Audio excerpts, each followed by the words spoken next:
श्रद्धा murder case में police Aftab को लेकर घूम रही है। वो कभी जंगल की खाक छानती है तो कभी आफ्ताब के घर की पड़ताल करती है, मगर अब तक पुलिस को ऐसा कोई पुख्ता सबूत नहीं मिला।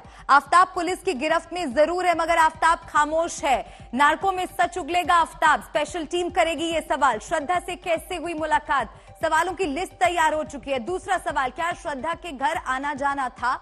कई ऐसे सवाल हैं जिनका सही जवाब पुलिस को ऐसा लग रहा है कि आफ्ताब ने अभी तक नहीं दिए हैं। श्रद्धा से रिश्ते कैसे थे, इसको लेकर भी सच आफ्ताब को बताना होगा। कब से श्रद्धा के साथ लिव इन में रह रहा था आफ्ताब? तुम्हारे और श्रद्धा के घर वाले क्या इस रिश्ते से खुश थे? क्योंकि ये जानकारी आई थी कि परिवार जो है श्रद्धा का, वो इस रिश्ते से नाखुश था।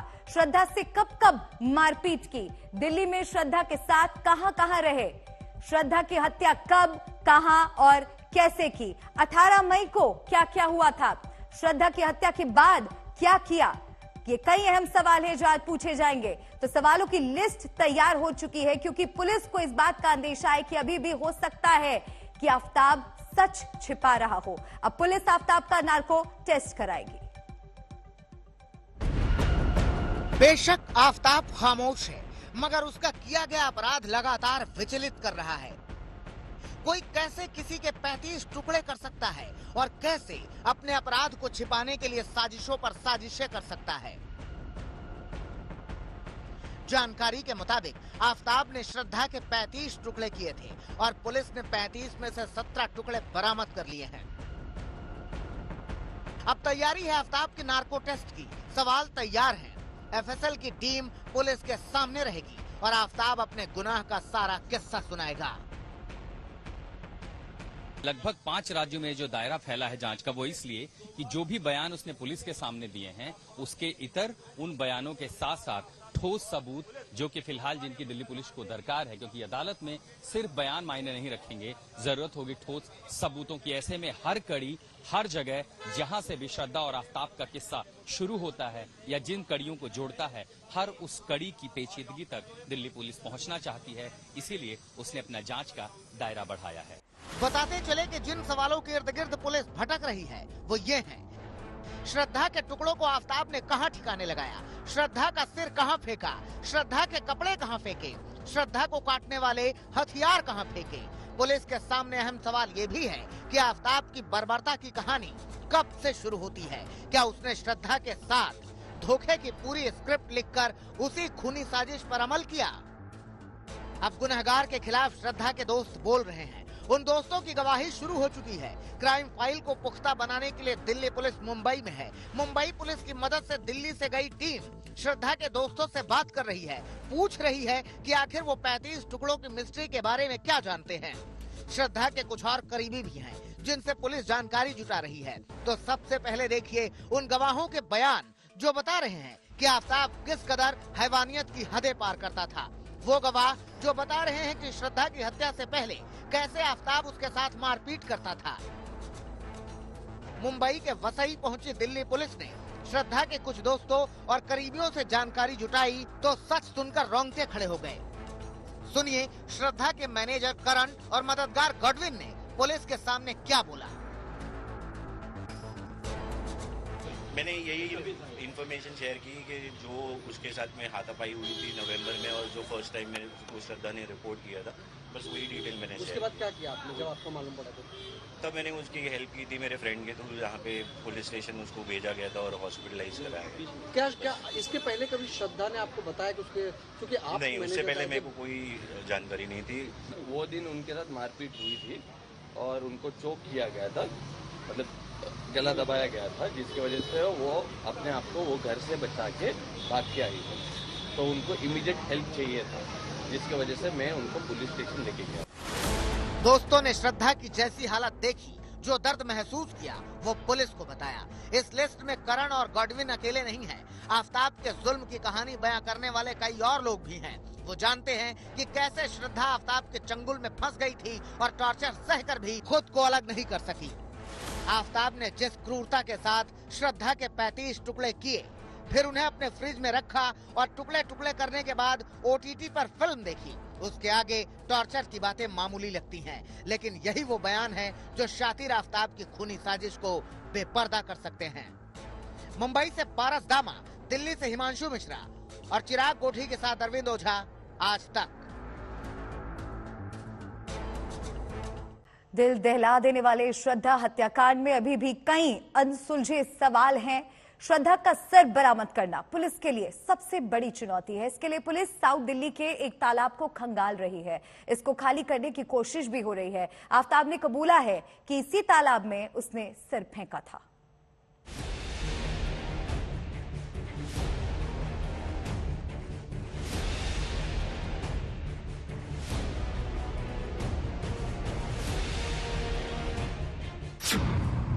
सबसे खौफनाक कत्ल में सबूतों की तलाश। जंगलों से तालाब तक खंगाल रही पुलिस। अब तक ठोस सबूत नहीं मिले। क्या तालाब से मिलेगा श्रद्धा का सिर? मई में श्रद्धा वॉकर की इसी फ्लैट में बेरहमी से हत्या के कई महीने बाद तक शातिर आफ्ताब ने ये राज छुपाए रखा और 3 बार 2 राज्यों की पुलिस को गच्चा दे दिया। गूगल से लेकर सोशल साइट से सबूत मिटाने की तरकीबें सीखी, कई केमिकल से घर धो डाला और इसी का नतीजा है कि पुलिस को अब इस मर्डर से जुड़े सबूत तलाश करने में पसीने छूट रहे हैं। पुलिस श्रद्धा का सिर तलाश कर रही है। आफ्ताब पहले ही कबूल कर चुका है कि उसने पहचान छुपाने के लिए श्रद्धा के सिर को जला दिया था। आफ्ताब ने कबूला कि उसने सिर साउथ दिल्ली के मैदान गढ़ी के इसी तालाब में फेंका था। अब पुलिस इस तालाब को खाली करा रही है। इसके लिए बड़ी बड़ी मशीनें तैनात की गई हैं। कुछ गोताखोरों को भी बुलाया गया है। हालांकि इतने बड़े तालाब को पूरी तरह खाली करने में काफी वक्त लगेगा।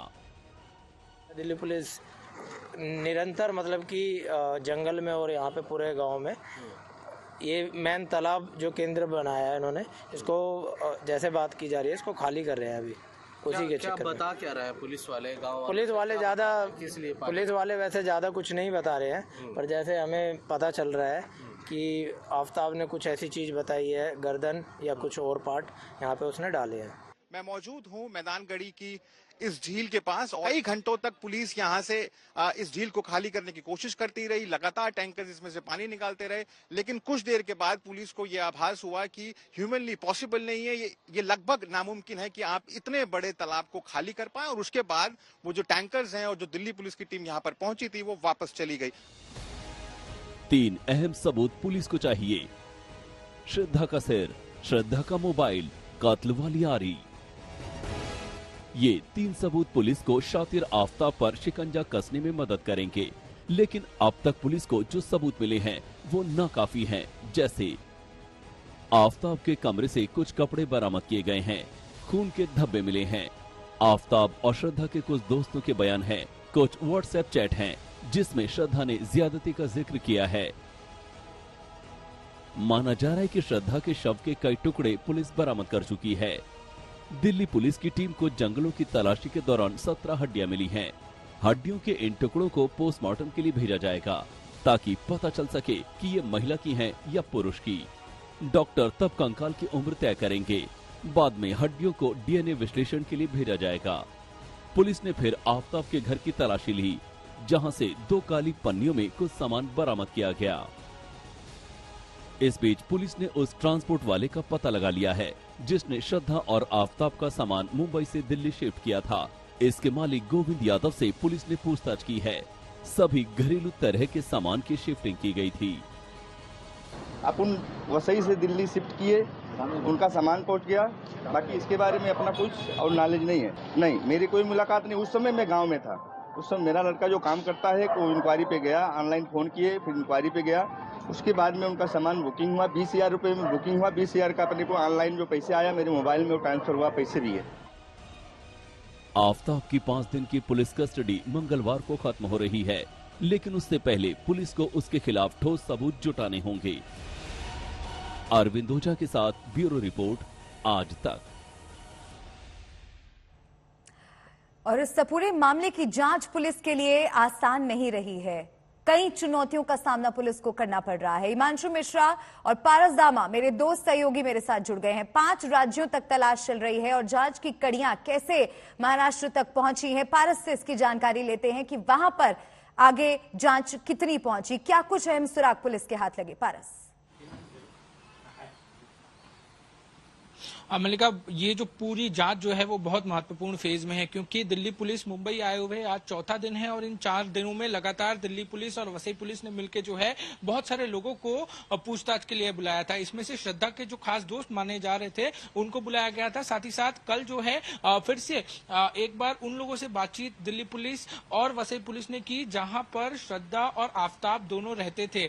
वो यूनिक पार्क बिल्डिंग जहां पर आफ्ताब का परिवार रहा करता था, वहां के सेक्रेटरी और बाकी के कुछ पदाधिकारी थे, उनको बुलाया गया था और उनसे भी पूछताछ की गई थी। ऐसे में अब जो जांच का दायरा है वो दिल्ली पुलिस ने मुंबई में बढ़ाया है, आगे बढ़ाया है और उसको थोड़ा सा आगे ले जाने की कोशिश कर रहे हैं और तेजी लाने की कोशिश कर रहे हैं कि कुछ मिसिंग पॉइंट्स जो थे वो अब दिल्ली पुलिस को और वसई पुलिस को मिलना शुरू हो गए हैं। कल एक महत्वपूर्ण चीज जो है वो दिल्ली पुलिस के हाथ में लगी, एक पैकर्स एंड मूवर्स की एक रिसिप्ट हाथ में लगी, उनके जो मर्डर के बाद की रिसिप्ट थी। जब आफ्ताब ने श्रद्धा का मर्डर किया उसके बाद उसने वसई से कुछ सामान जो है वो छतरपुर शिफ्ट करवाया था, वो कड़ी हाथ लगी है वसई पुलिस और दिल्ली पुलिस को। तो ऐसे में एक और महत्वपूर्ण चीज जो है वो सामने आई है कि अभी तक आफ्ताब का परिवार लापता है और अनट्रेसेबल है। तो क्या पूरा चीजें हुई, क्या परिवार को पता था ये सारी चीजों के बारे में, उन सारी चीजों के बारे में अब दिल्ली पुलिस छानबीन करेगी। दिल्ली पुलिस जो है वो मीरा रोड जरूर जाने की कोशिश करेगी। आज जहां पर